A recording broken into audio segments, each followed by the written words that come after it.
ভালো হয়েছে পরীক্ষা। কি পরীক্ষা ছিল? আজকে দর্শন ছিল। কোশ্চেন কি সহজ ছিল না কঠিন? মোটামুটি সহজের দিকেই বেশি। মোটামুটি ছিল কোশ্চেন। এবার 3 মাসের মধ্যে তো এবার সিলেবাস শেষ করা হয়নি আমাদের, তো যেমন তেমন করে আসলাম। বিজ্ঞান বিভাগের কেমিস্ট্রির পর মঙ্গলবার হলো উচ্চ মাধ্যমিকের চতুর্থ সেমিস্টারের কলা বিভাগের দর্শন পরীক্ষা।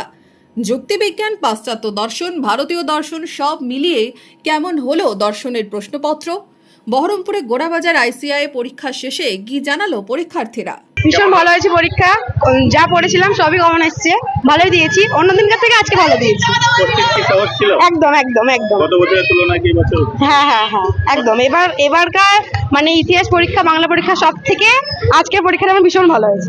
5 নম্বর মোটামুটি উঠে যাবে, তাও দেখা যাক কি হয় এবার। সহজ না কঠিন? মোটামুটি মানে কঠিনও না সহজও না, মোটামুটি। বাড়িতে যেটা ভেবেছিল সেটা এসেছে?